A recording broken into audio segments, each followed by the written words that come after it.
I thought I had it all figured out. A great career, a wonderful son, and Olivia, my wife of 10 years. When I first met her, it felt like fate had finally decided to be kind to me. We were both 27 then, full of energy and dreams, and completely wrapped up in each other. Olivia was the kind of woman who could light up a room with her laughter and make you believe in every good thing the world had to offer. She had this way of making me feel like the most important man on the planet, and I genuinely believed we were invincible. We built a beautiful life together over the years. Our son, Luke, became the center of our universe, and our little family felt like a fortress no storm could ever breach.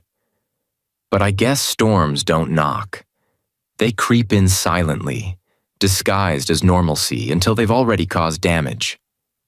Things started shifting after Olivia went to her best friend's wedding in Las Vegas. It was one of those lavish, week-long affairs where you're meant to forget the real world even exists. I couldn't go. Work commitments, you know how it is.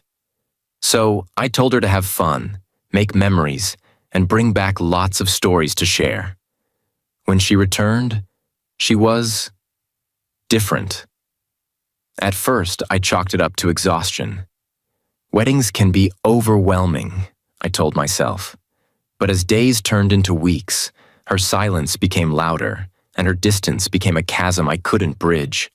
I noticed she avoided eye contact during our conversations. She barely smiled anymore, and our physical intimacy vanished overnight. I don't mean it dwindled. It just ceased to exist. Every attempt I made to connect with her felt like trying to hold on to sand. The harder I tried, the faster she slipped through my fingers. Then there was the hospital bill. I found it in her bag while looking for her car keys one day. It wasn't the sort of thing you stumble upon and forget about. A receipt for an STD test. My mind raced with questions, none of them with comforting answers. Why would she need to take that test? And why hadn't she told me about it? I wanted to believe there was some explanation that wouldn't shatter my world. But deep down, a gnawing sense of dread told me the truth I didn't want to face. You know, when you've spent over a decade with someone, you think you know them inside out. You think there's no corner of their soul you haven't explored. And then something like this happens, and you realize you've been living with a stranger. I couldn't bring myself to confront her right away. I needed more information, more proof. Because if I was wrong and I accused her of something she hadn't done, it would ruin us. But if I was right, well, that would ruin us too, wouldn't it? So, there I was. A man who had always prided himself on being rational and fair, sneaking glances at his wife's phone and second-guessing her every move. I hated myself for it. But what choice did I have? When trust starts to crumble, it doesn't just break. It takes pieces of you along with it. I wanted answers, but more than that, I wanted the Olivia I knew back. The one who used to laugh with me over bad movies and kiss me like she meant it. I didn't realize it at the time, but the Olivia I knew was already gone. It wasn't easy for me to muster the courage to confront Olivia. A part of me was still hoping that maybe, just maybe, there was an innocent explanation for everything. The distance, the hospital bill, the sudden change in her demeanor. But I couldn't ignore the growing knot in my stomach any longer. One evening, after Luke was tucked into bed, I decided it was time. We were sitting at the dinner table, barely speaking, the sound of cutlery on plates louder than the unspoken tension between us. "Olivia," I said, my voice steadier than I felt, "how did your STD test go?" The question hung in the air like a bomb waiting to detonate. She froze, her fork midway to her mouth, and looked at me with wide eyes. How did you know about that?" she stammered, her voice barely above a whisper. "It doesn't matter how I know," I replied, trying to keep my tone calm. "What matters is why you felt the need to get tested and why you didn't tell me." She let out a shaky breath, her face pale as she set her fork down. "I can explain," she said, the classic line that every cheating spouse seems to rehearse. "Then explain," I said, leaning back in my chair and crossing my arms. What followed was the most painful conversation of my life. She started crying, holding my hand, and begging me to trust her, all while confessing to the very thing that would break that trust beyond repair. She told me about the bachelorette trip in Vegas, the dancers, the wild parties, and the peer pressure from her friends. "I didn't want to," she sobbed. "I swear, Marcus. They kept pushing me, saying I deserved to have some fun, that I'd been with only one man my whole life. They said it wasn't cheating if it didn't mean anything." I stared at her, numb. She admitted to letting one of the dancers give her an explicit massage, as she put it, which turned into more. "It just happened," she whispered, as if that excused anything. But what hurt the most wasn't just the act itself, it was what came after. Once the line had been crossed, she gave in completely. I thought there was no point in resisting anymore," she admitted, her voice trembling. "I kept telling myself it was just a moment of weakness, that it didn't mean anything. I didn't think you'd ever find out." The woman sitting across from me, the woman I had loved, trusted, and built a life with, was a stranger. I couldn't even process her words. I just sat there staring at her as she cried and pleaded for me to say something. But what was there to say? Eventually, I stood up and said the only thing I could. "I'm filing for divorce." Her reaction was a mix of shock and desperation. "You can't mean that, Marcus," she said, grabbing my arm. "We have a son. Don't throw everything away over one mistake." "One mistake?" I shot back, my voice rising. "You didn't just make a mistake, Olivia. You made a series of choices. You chose to betray me, to risk our family, to hide it from me, and now you're trying to justify it?" She broke down completely, clinging to me as if that would change my mind. But I was done. I pushed her hands away and grabbed my car keys. "I can't do this," I said, walking out the door as she begged me to stay. I drove aimlessly that night, my mind racing with everything she had told me. Part of me wanted to turn back, to give her a chance to explain more, to fix what was broken. But the larger part of me knew there was no fixing this. She had shattered my trust, and without trust, what was left of our marriage? That night, I stayed at a friend's place drinking until I passed out. The next morning, I called a lawyer. This wasn't an impulsive decision. It was survival. I loved Olivia. I probably always would, in some way. But I couldn't stay in a marriage where I was constantly questioning my worth, wondering if I'd ever be enough. Love might be unconditional, but respect isn't. And without respect, there's no marriage. Leaving Olivia wasn't just about walking away from a marriage. It was about walking away from the life I thought I had, the person I thought I was, and the future I thought I was building. For the first few days after I moved out, I felt like I was floating in a fog. I stayed at a hotel, working remotely and trying to wrap my head around everything that had happened. The lawyer I reached out to was thorough. He helped me draft the divorce terms. Olivia would keep the house, Luke would have joint custody, and I would provide child support. I wanted to make sure my son didn't suffer because of what had happened. But beyond those practicalities, I had no plan for what came next. Then, something shifted. Maybe it was anger. Maybe it was survival instinct. Or maybe it was the realization that I couldn't let Olivia's betrayal define me. Whatever it was, I woke up one morning and decided I wasn't going to let this destroy me. I started by focusing on myself. I hit the gym, something I hadn't done consistently in years. At first, it was just to release all the pent-up frustration, but soon it became a routine, a sanctuary. I began eating better, dressing sharper, and paying attention to the details I'd let slide over the years. It wasn't about looking good for anyone else. It was about reclaiming control over my life. Work became my escape. I threw myself into projects, took on leadership roles, and even started mentoring younger colleagues. My confidence grew, and with it came a newfound sense of purpose. People noticed the change. Friends, coworkers, even strangers started commenting on how different I seemed, more assertive, more self-assured. "Alpha Marcus," one of my friends joked one evening over drinks. It was meant as a lighthearted jab, but the nickname stuck. The truth is, the transformation wasn't just physical, it was mental, emotional. For the first time in years, I was putting myself first. And while it felt good, it also came with its own challenges. Olivia noticed the change, of course. She started calling and texting more often, not just to talk about Luke, but to check in on me.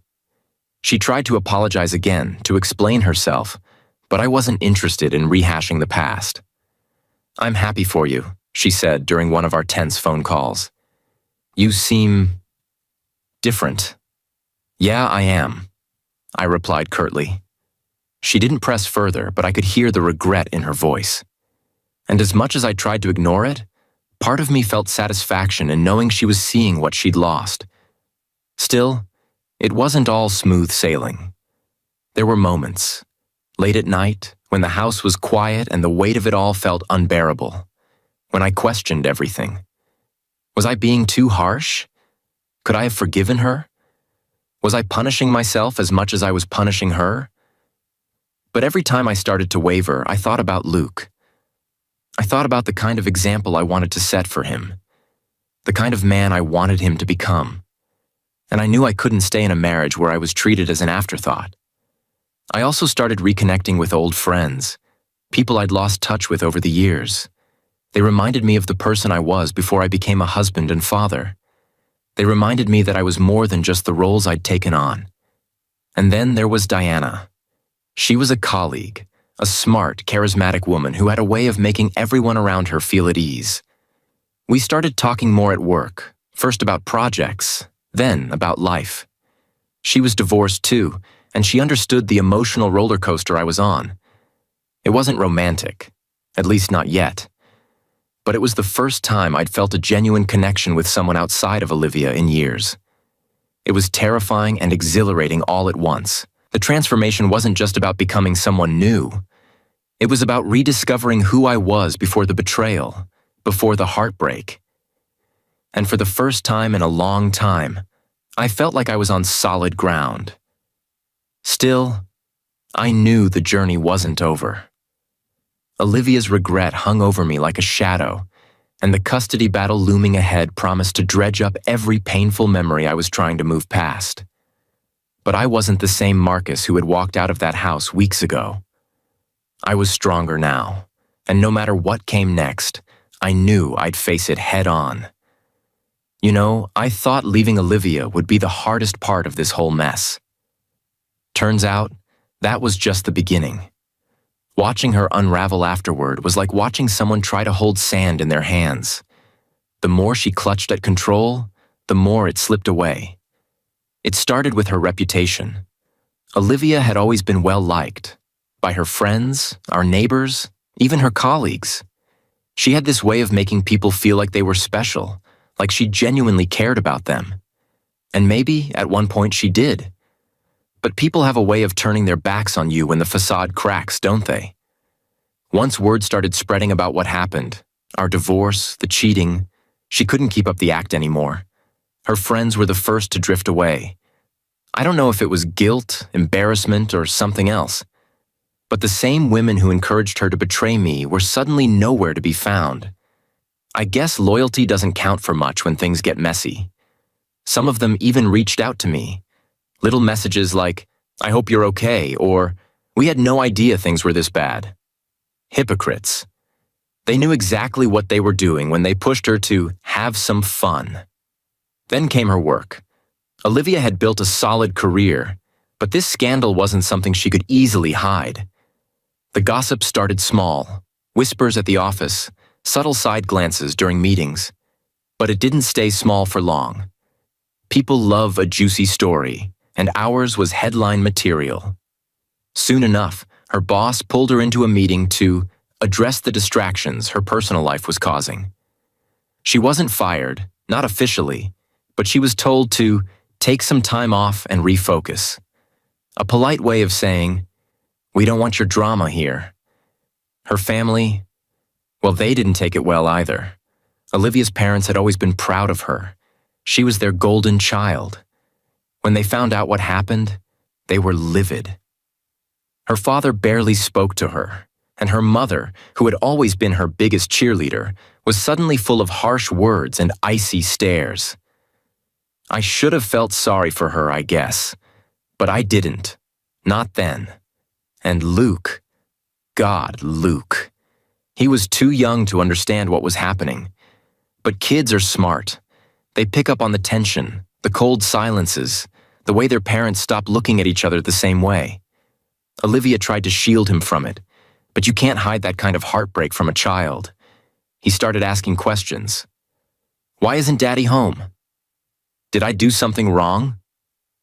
I tried my best to reassure him, but every time he asked, it felt like a knife to the chest. Olivia tried to reach out to me during all of this, of course.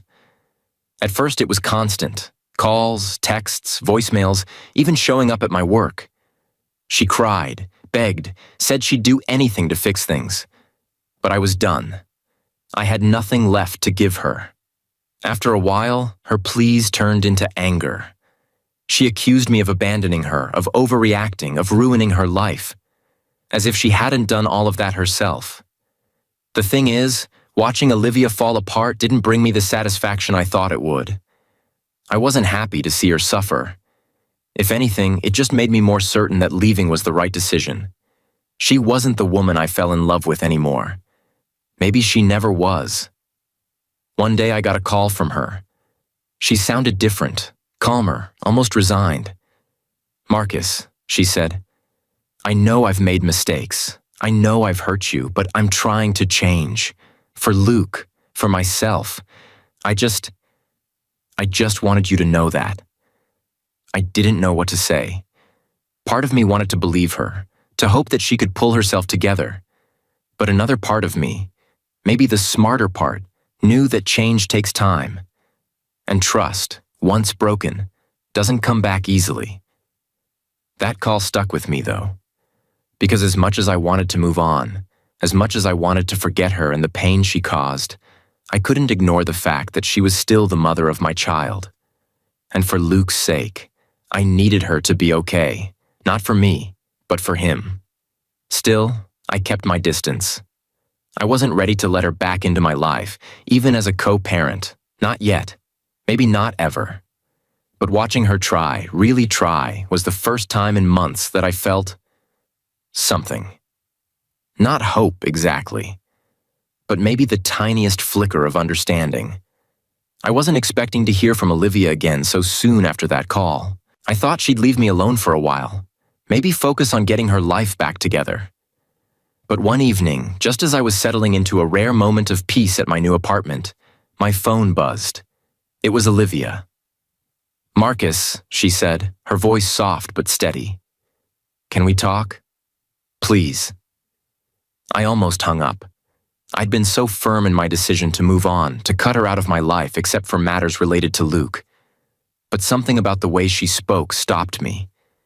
It wasn't the desperate, pleading tone she'd used before. It wasn't angry or defensive either. It was different. Fine, I replied after a long pause. Where? My parents' house, she said. They're out for the evening. I thought it might be easier if we talked somewhere familiar. The irony of going to the house where so many happy memories had been made wasn't lost on me. But against my better judgment, I agreed. When I arrived, Olivia was waiting for me on the porch. She looked different. Smaller somehow, as though the weight of everything had physically shrunk her. She offered me a tentative smile, but I didn't return it. I just nodded and followed her inside. We sat down in the living room, the silence stretching between us like a chasm. Finally, she broke it. Thank you for coming, she said. I know I don't deserve your time, but I needed to see you, to talk to you, to apologize. I've heard your apologies, I said flatly. What else is there to say? She swallowed hard, her hands twisting in her lap. I've been doing a lot of thinking, Marcus, about what I did, about why I did it, and I know now that I was selfish. I let myself be influenced by people who don't matter. I destroyed the trust we built, and I hurt you in ways I can't even begin to imagine. And for that, I'm sorry. Truly. Her voice cracked on the last word, and for a moment, I almost felt sorry for her. Almost. But then I reminded myself of the sleepless nights, the anger, the betrayal. I stayed silent, letting her words hang in the air. I've been going to therapy, she continued. I'm trying to figure out why I made the choices I did. Why I threw away everything good in my life.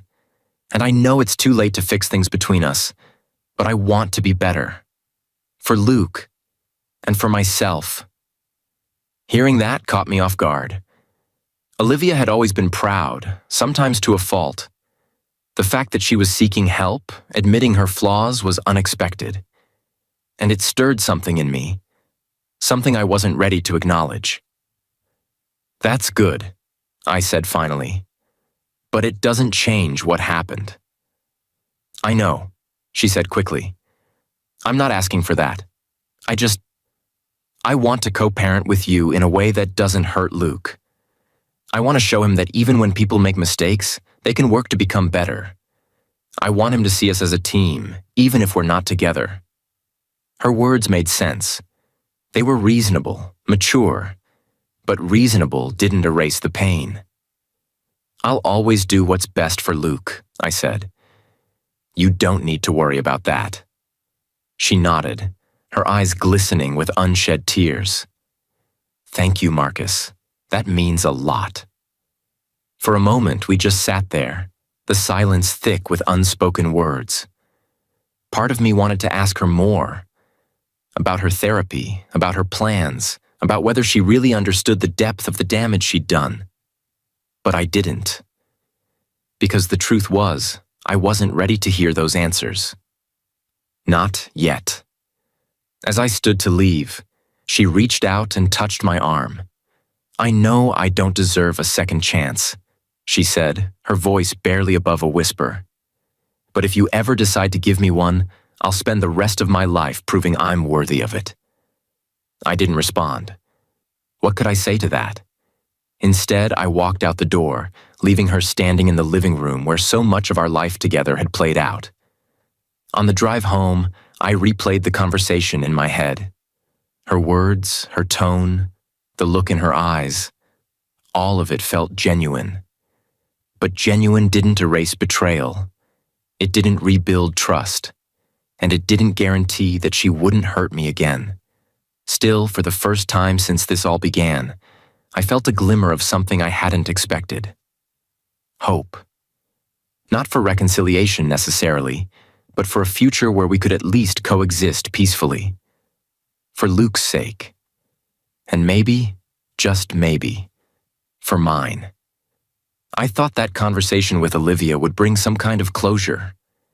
Instead, it opened a door I wasn't ready to walk through. Her words stayed with me, circling in my mind at the most inconvenient times. At work, while I was driving, even when I was playing with Luke. The thing is, Olivia wasn't the only one who had changed since the split. I had too. I was stronger now, more confident.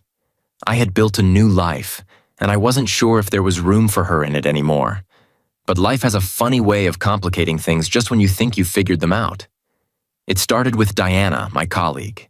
We'd always been friendly, but after Olivia and I separated, Diana became something more. She was sharp, witty, and had this way of making you feel like the only person in the room when she talked to you. We started having lunch together, then coffee after meetings, and before I knew it, I was looking forward to seeing her in ways that made me question everything. It wasn't romantic, at least not at first, but it was easy, comfortable. And after everything I'd been through with Olivia, easy felt like a lifeline. Diana knew about the divorce, of course. Word had gotten around the office, and I hadn't tried to hide it. She never pried, never asked for details, but she listened when I needed to vent. And I needed that more than I realized. One afternoon, after a particularly long meeting, Diana invited me to grab a drink. It wasn't the first time, but something about the way she asked felt different. I hesitated for a moment, thinking about Luke, about Olivia, about everything that had brought me to this point. But then I said yes. The bar was quiet, the kind of place where you could have a conversation without shouting over the music. We talked about work, about life, about everything and nothing all at once.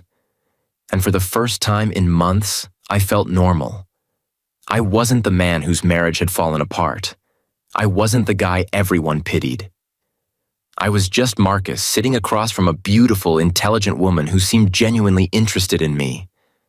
As the evening wore on, I caught myself staring at her, at the way her eyes sparkled when she laughed, at the way she tucked her hair behind her ear when she was thinking.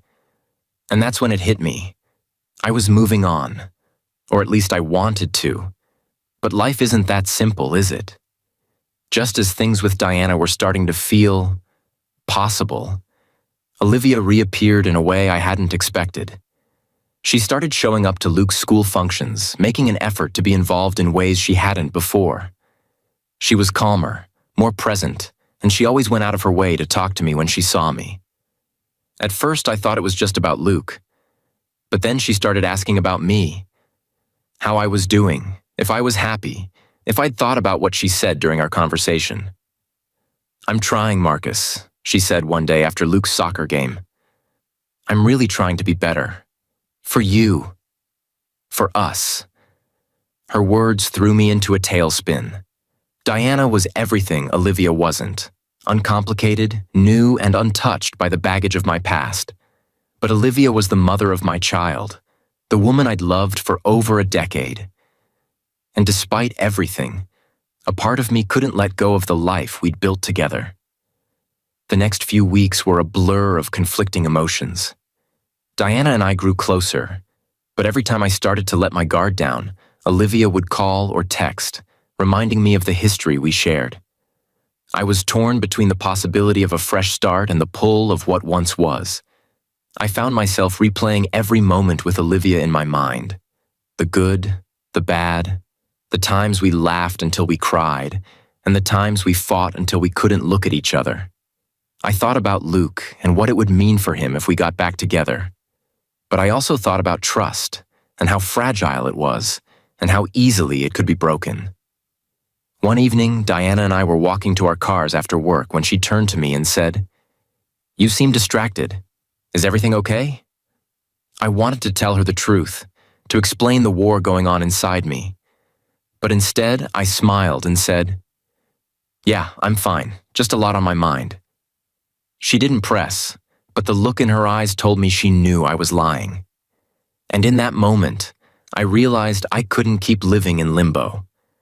I had to make a choice, between the past and the future, between Olivia and Diana, between what was familiar and what was unknown. But how do you choose between the life you've lost and the life you could have? How do you let go of one without losing yourself in the process? I didn't have the answers yet. All I knew was that the time for standing still was over. Making decisions about Olivia and Diana was hard enough, but the custody battle with Olivia added a new layer of complexity to everything. When it came to Luke, there was no room for compromise in my mind. I wanted what was best for him. And as much as it pained me to admit, I wasn't sure Olivia could provide that stability. I'd always been a hands-on dad. From diaper changes to school drop-offs, I was there. Olivia, though, had always seemed a little more distant. She loved Luke. Of that, I had no doubt. But her priorities often leaned toward work, friends, and, apparently, her own needs. So, when my lawyer suggested filing for full custody, I didn't hesitate. It wasn't about punishing her. It was about protecting him. When Olivia received the custody papers, her reaction was swift and emotional. She showed up at my apartment the next day, pounding on the door until I let her in. "Marcus, you can't do this," she said, her voice trembling. "You can't take Luke away from me." "I'm not taking him away," I replied, trying to keep my voice steady. "I'm just making sure he has a stable environment." Her eyes filled with tears, but her tone turned sharp. "Stable? Marcus, I've been doing everything I can to prove I'm a good mother. Therapy, showing up for school events, spending more time with him. What more do you want from me?" I didn't know how to answer that. The truth was, I could see she was trying. But trust, once broken, doesn't come back easily. And when it came to Luke, I wasn't willing to take any risks. The court process was grueling. Olivia and I were both required to attend mediation sessions, where we laid bare every detail of our parenting styles, schedules, and, inevitably, the fallout from her betrayal. It was humiliating for both of us, but I held firm. Olivia, however, surprised me. She didn't lash out or try to deflect blame. Instead, she admitted her mistakes openly, even when it hurt her case. "I know I've let Luke down in the past," she said during one session. "But I'm working hard to make up for it. I'm in therapy. I'm more present in his life. I just want to be the mother he deserves." Her honesty caught me off guard. It wasn't the defensive, deflective Olivia I'd grown used to over the past few months. It was the Olivia I'd fallen in love with all those years ago. The one who took responsibility, who owned up to her flaws and fought to be better. The mediator recommended joint custody, and while I wanted to argue, I couldn't deny that Olivia was making an effort. Luke loved his mother, and despite everything, he deserved to have her in his life. So, I agreed. The court's decision was final. Joint custody, with Luke splitting his time between us. It wasn't what I'd initially hoped for, but I realized it was what was best for him. Olivia and I were given clear guidelines, schedules, and expectations. It wasn't perfect, but it was a start. After the decision was made, Olivia approached me outside the courthouse. "Thank you," she said softly, "for giving me this chance." "I didn't do it for you," I replied. "I did it for Luke." She nodded, a small, sad smile on her face. "I know, but still, thank you." Co-parenting with Olivia was challenging at first. There were awkward handoffs, tense phone calls, and moments where I questioned whether we'd made the right choice. But over time, we found a rhythm. We kept our conversations focused on Luke, avoided rehashing old wounds, and slowly began to rebuild a semblance of trust, not as husband and wife, but as parents. Diana was supportive through all of this, but I could sense her frustration. "You're doing the right thing for Luke," she said one evening, after I vented about a particularly tense exchange with Olivia. "But don't forget to take care of yourself too." I nodded, but her words stayed with me. Balancing co-parenting, work, and my own personal life felt like walking a tightrope, and I was constantly afraid of falling. The custody battle had forced me to confront not just Olivia's shortcomings, but my own fears and insecurities. I wanted to protect Luke from pain, but I also had to accept that pain was a part of life. What mattered was how we handled it, how we grew from it. In the end, the battle wasn't just about custody. It was about learning to let go of control and trust that even in the messiest situations, things could still turn out okay. Settling into joint custody was like trying to learn a new language. Awkward at first, full of misunderstandings, and requiring more patience than I thought I had. There were moments I wanted to throw in the towel, moments where Olivia's presence felt like an intrusion into the life I was trying to rebuild. But for Luke, I kept at it. It wasn't easy seeing her at every handoff. Every time she showed up at the door with Luke's bag slung over her shoulder, or when I dropped him off at her place, it felt like a wound being reopened. She'd always smile, an apologetic, hesitant smile, and say something like, "Thanks for being flexible with the schedule." And I'd nod, keeping the conversation as brief as possible. But then there were the moments when she seemed different. She started asking about my life, not in the nosy, invasive way she might have before, but genuinely. "How's work going?" she'd ask, or, "Is Luke doing okay with the schoolwork when he's with you?" It was small, but it felt like a shift. I couldn't tell if it was sincere or just a tactic to ease the tension. At the same time, things with Diana were progressing. Slowly, carefully. She was patient in a way I didn't think I deserved. She never pushed me to define what we were or rushed me to take things further. Instead, she gave me space while still being there when I needed her. One evening, Diana and I went to dinner at a small Italian place near her apartment. It was cozy, warm, and the kind of atmosphere that made you want to open up. As we sat across from each other, sharing stories about our days, she leaned forward and asked, "Do you ever think about what you want next? For yourself, I mean." The question caught me off guard. I paused, swirling the wine in my glass. "I don't know," I admitted. "Sometimes it feels like I'm just trying to survive, you know? One day at a time." She nodded, her gaze steady. "That makes sense. But surviving isn't the same as living, Marcus. You deserve more than just getting by." Her words stuck with me long after that dinner. She was right, of course. I had spent so much time focusing on the fallout of my marriage, on protecting Luke, that I hadn't thought about what I wanted for myself. What a future could look like, not the one I lost, but a new one. That's when Olivia threw another wrench into the mix. One evening, after I'd dropped Luke off at her place, she asked if I could stay for a minute. "I made coffee," she said, holding up a mug. "Thought you might need one after a long day." I hesitated, torn between the polite thing to do and the boundaries I'd worked so hard to establish.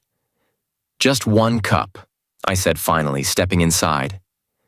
We sat in her kitchen, the silence between us surprisingly comfortable.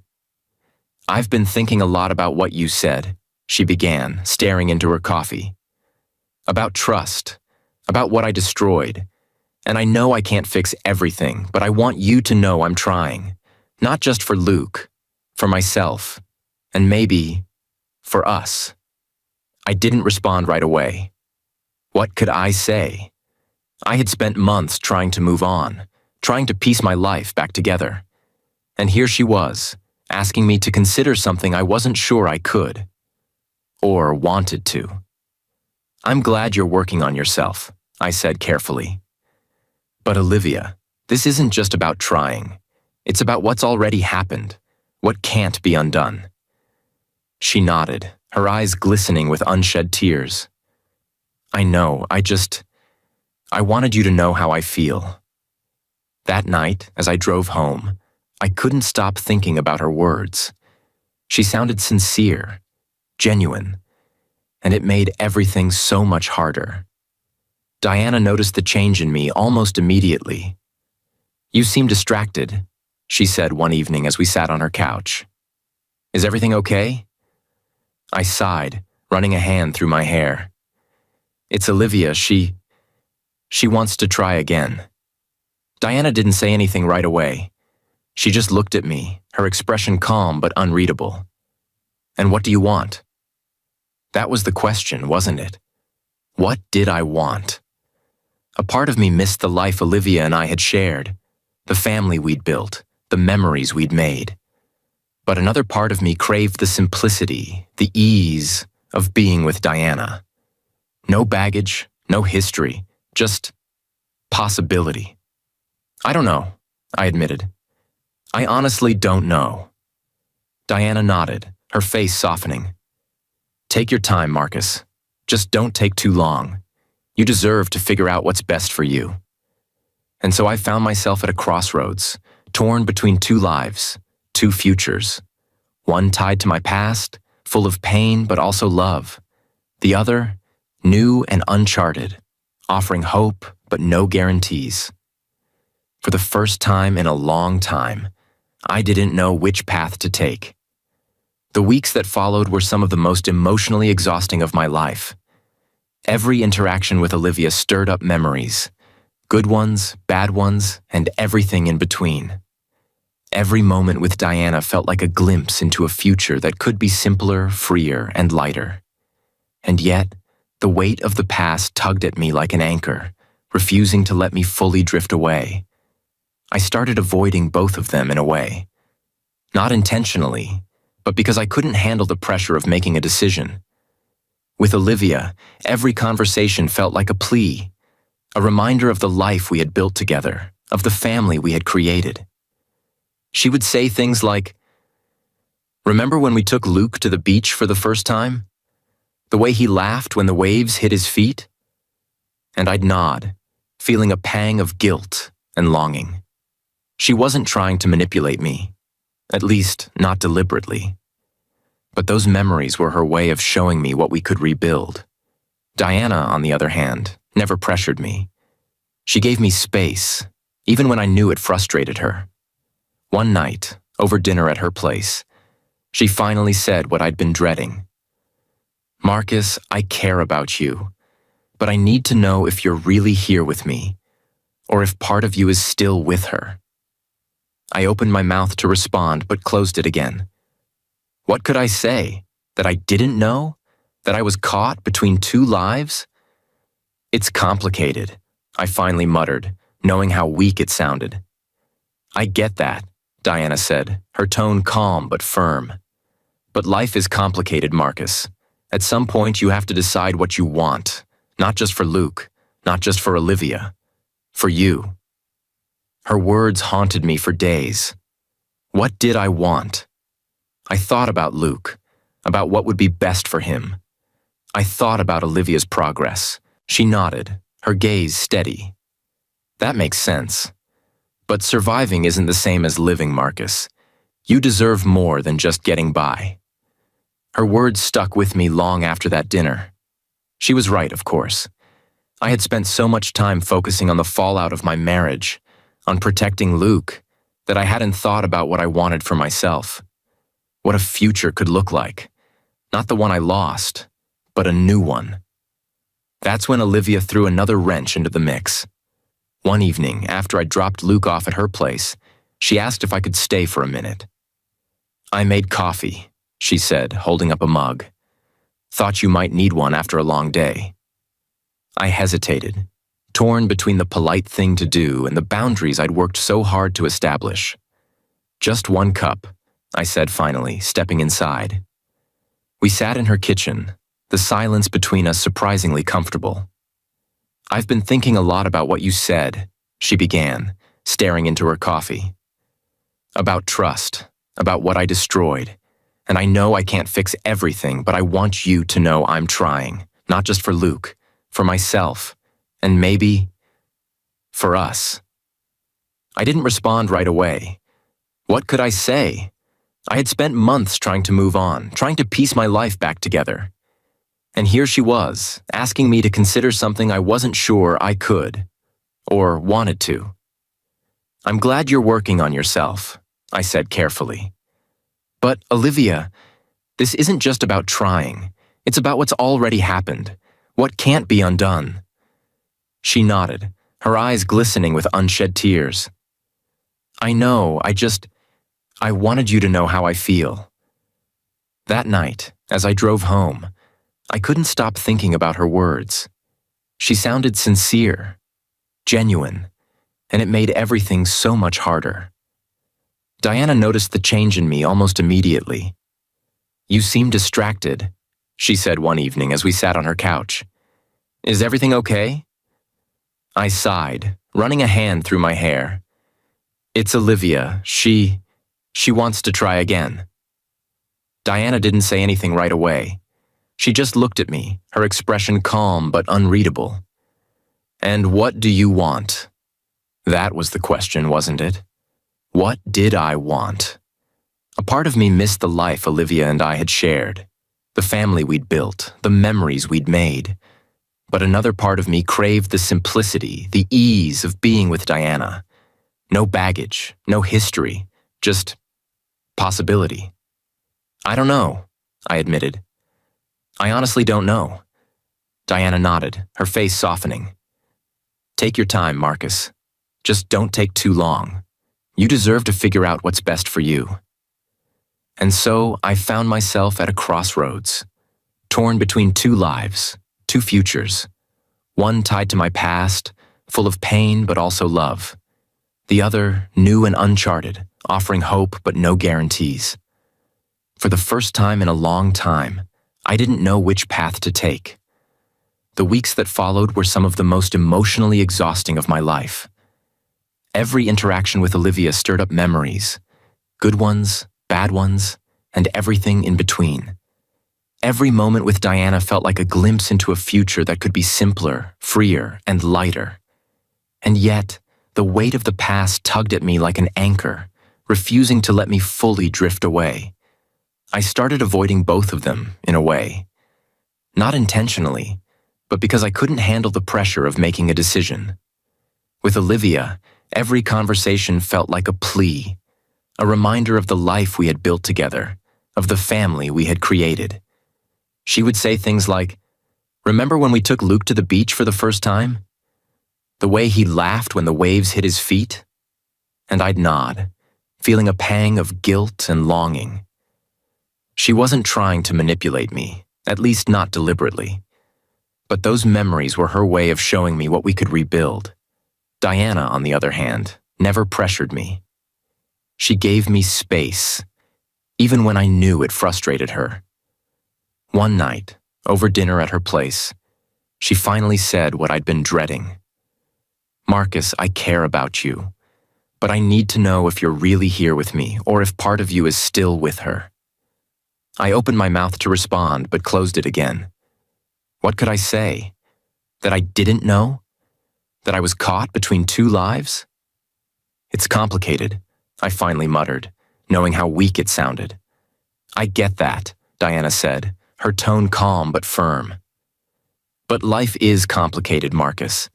At some point you have to decide what you want. Not just for Luke, not just for Olivia, for you." Her words haunted me for days. What did I want? I thought about Luke, about what would be best for him.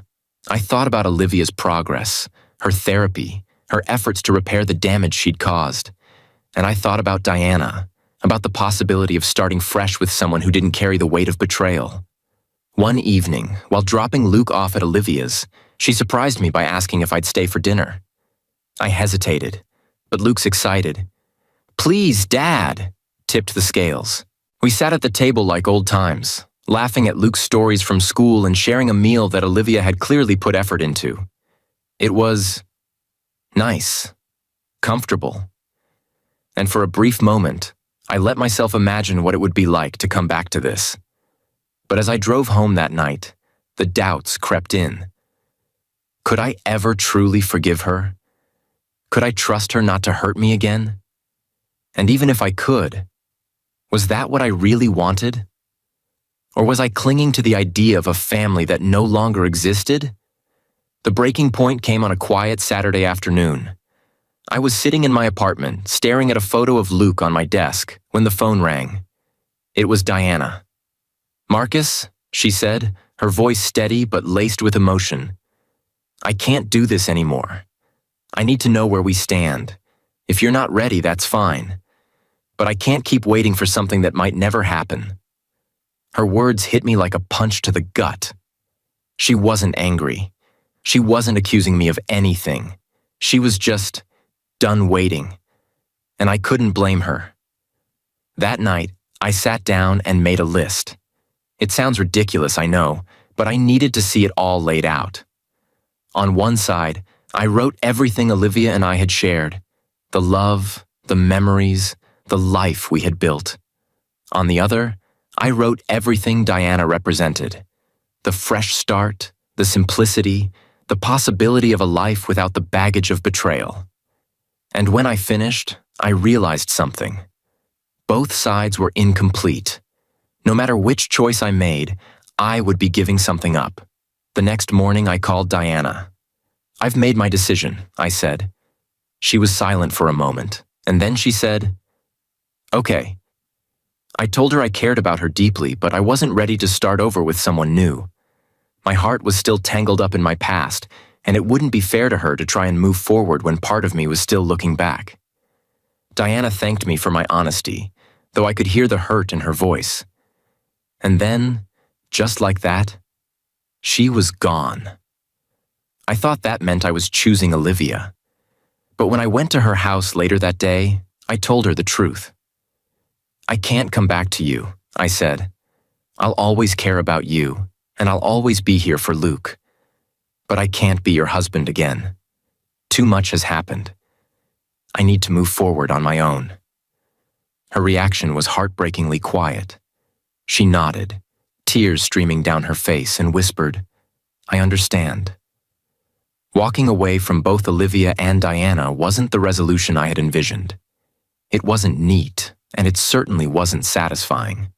But it was the only choice that felt right. I needed time to heal, to rebuild, to figure out who I was without being defined by my marriage or a new relationship. And maybe, just maybe, that's enough.